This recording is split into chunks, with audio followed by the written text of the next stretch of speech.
Bienvenidos a De Debate, nuestro espacio para el análisis riguroso y el escrutinio profundo de múltiples perspectivas sobre nuestro material de estudio. ¿Sabes? Normalmente, cuando hablamos de medicina, existe una expectación casi inherente de precisión absoluta. Claro, nos gusta que las cosas sean exactas. Exacto.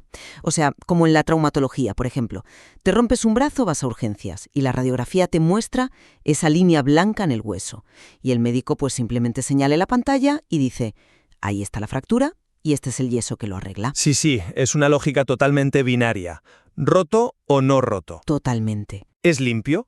¿Es mecánico? Y sobre todo, es reconfortante tanto para el paciente como para el médico, ¿verdad? Nos encanta que las patologías sean visibles. Nos da una falsa sensación de control total sobre la enfermedad. Ya, pero luego cruzas el pasillo hacia el departamento de psiquiatría. Específicamente entras en el complejísimo mundo del tratamiento de la depresión mayor. Y de repente, toda esa nitidez desaparece. Se esfuma. Literalmente. La máquina de rayos X conceptual parece estar estropeada. Nos enfrentamos a un panorama terapéutico que ha sido, para ser del todo honestos, una neblina constante durante décadas. ¿Y tanto? Pasamos de curar estructuralmente el hueso a simplemente vendar la herida de por vida para que no sangre demasiado. Y toda esa turbiedad de la que estamos hablando es exactamente lo que Haikasyán y su equipo intentan despejar en su revisión sistemática y metaanálisis de 2023. Un texto fascinante, por cierto. Muy fascinante. Se centra en la terapia asistida con psilocibina. Y el conflicto central que emana de este texto es que estamos presenciando la colisión entre el histórico prohibicionismo psiquiátrico, que ha apostado siempre por fármacos de mantenimiento crónico, y una vía aperturista emergente que aboga por desatar el potencial clínico de los psicodélicos. Una tensión que, francamente, va muchísimo más allá de la mera farmacocinética. Se adentra de lleno en cómo concebimos institucionalmente el propio acto de sanar la mente humana. Fíjate, mi postura, tras leer los datos abrumadores de este estudio, es clarísima. La contundencia de la evidencia que presenta Haikasyán exige que abandonemos ese dogma prohibicionista y el modelo tradicional de fármacos que solo cronifican al paciente para abrazar con urgencia el cambio de paradigma que nos ofrece la psilocibina. Y mi posición es que, paradójicamente, las estrictas advertencias que hace el propio texto sobre la necesidad de entornos clínicos controlados y el enorme peligro del capitalismo psicodélico demuestran que un marco de control muy rígido, muy similar al modelo médico tradicional, es la única forma segura de administrar estas sustancias. Para entender la magnitud de este choque, creo que primero debemos detenernos en la herramienta que utiliza el estudio. Haikasyán no nos presenta un experimento aislado de un laboratorio entusiasta, no. Nos presenta una revisión sistemática con metaanálisis. ¿Qué es el estándar de oro? El absoluto estándar de oro. Si pensamos en la ciencia como un sistema judicial, cada ensayo clínico individual previo es como un testigo en el estrado. Y todos sabemos que los testigos individuales, por muy bien intencionados que sean, son falibles. Completamente. Algunos testigos estaban demasiado lejos y no vieron bien los detalles. Es decir, tenían tamaños de muestra muy pequeños. Otros están cegados por sus propios sesgos metodológicos. Claro, o solo han visto un ángulo muy limitado de la historia. Exacto. Así que lo que hace una revisión sistemática de este calibre es sentar a todos esos testigos en una inmensa sala de interrogatorios. Aplica un filtro matemático riguroso para eliminar el ruido estadístico, descarta los testimonios poco fiables y combina el resto para llegar a una verdad estadística ponderada. Reconozco el valor de la analogía, por supuesto. El metaanálisis busca coherencia interna y no se deja deslumbrar por un solo resultado espectacular. Pero ojo con eso. ¿Por qué? Porque incluso el mejor juicio del mundo depende enteramente de las reglas bajo las cuales se recogen esas pruebas. Y eso va a ser crucial más adelante en nuestra discusión. Sin duda. Pero lo que revela este cruce de testimonios es algo que, objetivamente, sacude los cimientos de la psiquiatría moderna.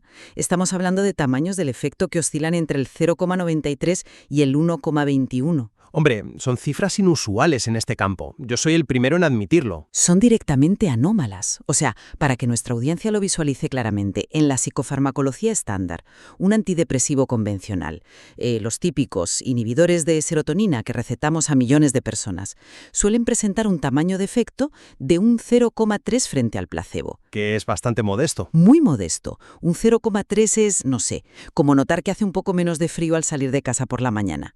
¿Es estadísticamente significativo? Sí. Pero sigue sintiendo el invierno. Eso es. El paciente sigue en pleno invierno, pero 1,21. Eso no es una mejora gradual. Es pasar del invierno antártico al verano caribeño en cuestión de horas. Ya. Es un cambio clínico masivo. Y lo hace incluso en pacientes con depresión mayor refractaria o aquellos que cargan con el peso existencial de un diagnóstico de cáncer terminal. Entiendo por qué piensas que el control estricto es la respuesta, pero permíteme ofrecerte una perspectiva diferente basada en estos datos. Te escucho. Estos números nos dicen que el dogma de control estricto y ese prohibicionismo que clasificó la psilocibina como sustancia sin valor médico durante 50 años no estaba protegiendo la salud pública. Estaba apuntalando un mercado de mantenimiento crónico. El modelo tradicional te receta una pastilla matutina simplemente para nublar la desesperación. Bueno, atenúa los síntomas más graves. Te quita los picos de tristeza profunda, sí, pero también te aplana emocionalmente para que puedas seguir fichando en la oficina, operando casi como un autómata anestesiado. La psilocibina no anestesia el síntoma, entra de lleno a la raíz del problema. Yo lo abordo desde una perspectiva distinta. Esa es una argumentación muy convincente, estoy de acuerdo. Pero, ¿has considerado que la eficacia masiva que describen esos datos no ocurre por arte de magia en el vacío? Obviamente requiere un protocolo. Claro. Acepto sin reservas la solidez del metaanálisis de Haikatian y reconozco que pasar de un 0,3 a un 1,21 es el equivalente médico de descubrir el fuego. No obstante, mi lectura del material pone el acento en las limitaciones críticas que los propios autores exponen. ¿Te refieres a las condiciones metodológicas de los ensayos, supongo? Me refiero a lo que el texto establece como una tríada absoluta e innegociable para lograr ese verano caribeño del que hablas. Primero, el uso exclusivo de psilocibina sintética de grado farmacéutico.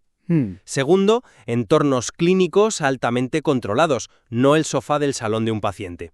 Y tercero, y esto es lo verdaderamente crítico, la presencia constante de psicoterapeutas rigurosamente entrenados antes, durante y después de la sesión. Pero a ver, esos elementos forman parte del protocolo aperturista que yo defiendo. Yo no estoy sugiriendo que la gente se vaya a buscar hongos al bosque. Ya, pero fíjate en la contradicción ahí. Tú hablas de desmantelar el modelo médico tradicional por considerarlo opresivo y dogmático, pero el éxito rotundo que celebras del estudio de Haikatian es, de hecho, el producto directo de una hipermedicalización del proceso. No estoy tan segura de que sea una contradicción. Es que el texto no es una carta blanca al aperturismo libre. Si eliminamos la estructura clínica restrictiva, nos asomamos a un abismo. Es exactamente por esto que el propio artículo alerta contra la simplificación del tratamiento. Creo que estamos mezclando el cómo con el por qué. El fallo del modelo tradicional no es que tenga hospitales o médicos. El fracaso ético y clínico radica en su mecanismo de acción fundamental. Como expone el material, la psiquiatría convencional se basa en la supresión de la red neuronal. Sí, la teoría de la amortiguación emocional. Exacto. La depresión profunda a menudo se caracteriza por una hiperactividad de la red neuronal por defecto. El cerebro se queda atascado en bucles de rumiación y autocrítica. El enfoque clásico te da una pastilla para adormecer esa red. Funciona como poner un cubo bajo una gotera crónica en el tejado de tu casa. Entiendo por dónde vas. Tienes que vaciar el cubo cada mañana, tomar tu pastilla cada día, durante el resto de tu vida. Pero la gotera sigue ahí. No estoy convencido por esa línea de razonamiento porque reparar ese tejado estructuralmente, que entiendo que es la analogía para la psilocibina, ¿Eso es? la psilocibina relaja esa red neuronal rígida, permitiendo que el cerebro forje nuevas conexiones. Repara el tejado enfrentándose al trauma. Vale, suena fenomenal en teoría. Pero abrir el tejado en medio de una tormenta no es algo que uno haga a la ligera con un mazo de demolición. Requiere andamios muy seguros y arquitectos muy especializados. Y eso es la psicoterapia que acompaña al tratamiento. Exactamente. Y aquí es donde el texto me da la razón. El material afirma de manera explícita que la psilocibina, si se desprovee del marco humano, deja de ser una reparación estructural y se convierte en, y cito textualmente, solo un espectáculo de luces químicas. Pero es que la terapia es inherente al modelo. Nadie propone quitarla. Es inherente al ensayo clínico, sí, pero no al mercado libre que muchos aperturistas anhelan. El texto define este proceso como una reconstrucción ontológica, y eso no ocurre pasivamente por tragar una cápsula y mirar a la pared. Por supuesto que no. Ocurre porque la molécula crea esa ventana de plasticidad, y en ese preciso instante, un psicoterapeuta bajo un marco de seguridad impecable moldea esa mente abierta para sanarla. Si tú abres esa ventana sin la estructura restrictiva que tanto criticas, dejas al paciente expuesto a una retraumatización severa. Esos filtros burocráticos son el andamio que evita que la casa se derrumbe. Ya, pero no podemos edulcorar la historia de esos filtros burocráticos. Me hablas de la burocracia como si siempre hubiera sido un escudo protector puramente científico. A ver, en la actualidad lo es. Pero el texto de Haikacian nos recuerda crudamente la intrahistoria de esta molécula. La razón por la que estamos teniendo este debate ahora, en pleno siglo XXI, y no hace 40 años, no es porque la neurociencia necesitara madurar. Se debe a un exceso de moralina ideológica. Te refieres a la era de Nixon, supongo, el inicio de la prohibición. Exactamente. En los 70, un grupo de burócratas decidió unilateralmente que la disrupción del ego y la alteración de la consciencia eran fundamentalmente subversivas, eran una amenaza para el orden social. Eso fue un factor histórico, innegablemente. Exigieron unos niveles de burocracia que habrían hecho rendirse al mismísimo doctor Frankenstein, y no para proteger a los pacientes, sino para proteger un status quo político. Clasificaron la psilocibina en la lista 1, lo que significa alto potencial de abuso y ningún valor médico. Una clasificación anticuada, lo concedo. Ganaron la psiquiatría existencial medio siglo para mantener el control. Lo siento, pero simplemente no te compro ese salto lógico. Déjame decirte por qué. Que la prohibición naciera de la paranoia política de los 70 no significa que las altísimas barreras metodológicas de hoy sean mera moralina ideológica. Es que el espíritu de restricción persiste. Al contrario, el rigor obsesivo que exigen las agencias reguladoras hoy en día es precisamente lo que ha obligado a la ciencia a purificar el compuesto y llevarlo a lo que el estudio llama grado farmacéutico. Sin ese látigo regulatorio, seguiríamos lidiando con dosis inconsistentes en hongos orgánicos, donde por pura variabilidad biológica nadie sabe qué dosis está tomando. ¿Pero crees que valió la pena el coste humano de esperar 50 años? Valió la pena porque nos ha dado la certidumbre empírica de Haikacian. Si demonizamos toda barrera institucional, abrimos la puerta de par en par a una desregulación nefasta. El propio material alerta sobre los riesgos de chamanes urbanos sin formación intentando curar traumas complejos. Necesitamos a esos burócratas para proteger al paciente de la charlatanería. Hombre, hablar de proteger al paciente frente a la avaricia nos lleva directamente al punto más tenso sobre el futuro de esto. El texto dedica un espacio considerable a alertar sobre lo que denomina el capitalismo psicodélico. Un riesgo tremendo. Se refiere al esfuerzo corporativo masivo por empaquetar una experiencia introspectiva y venderla en cápsulas patentadas a $200 la unidad. Y tú utilizas este riesgo para justificar que necesitamos mantener el sistema médico tradicional bien cerrado. Claro, es nuestra única barrera defensiva contra esa mercantilización. Pero piénsalo detenidamente. Aquí hay una ceguera institucional evidente. Ese afán por vender cajas de píldoras no es una amenaza que viene de fuera. Es exactamente el síntoma central del sistema tradicional que tú estás defendiendo. Bueno, hay matices ahí. El sistema actual es la máquina perfecta del capitalismo corporativo. Es el sistema que creó la industria de los antidepresivos, la cual exige que el paciente pase por caja todos los meses durante 40 años. Como señala el propio texto, el modelo actual es el sueño de cualquier accionista. El riesgo real de mercantilización proviene directamente de las aseguradoras que ya dominan el statu quo. Entienda la ironía histórica que señalas de verdad.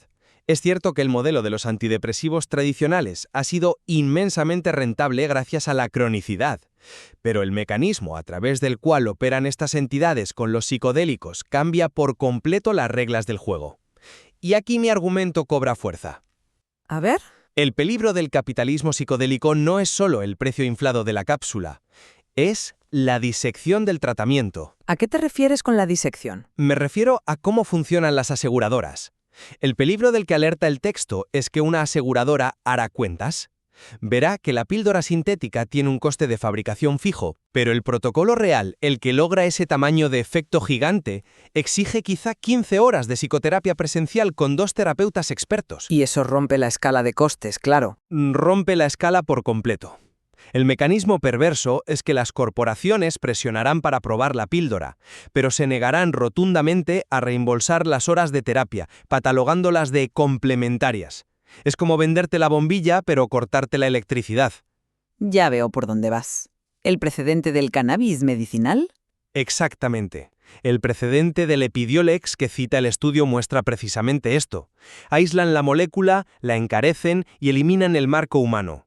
Si cedemos ante un paradigma demasiado aperturista, dejaremos a los pacientes en medio de crisis existenciales brutales sin nadie que los guíe de vuelta. Por eso, esa hiperburocracia, la que obliga a que la pastilla sea indisoluble de la terapia, es nuestro único escudo. Es un análisis fascinante de los mecanismos de mercado, la verdad. Sintetizando nuestra discusión, me reafirmo en que los datos matemáticos presentados en este metaanálisis marcan una línea divisoria ineludible.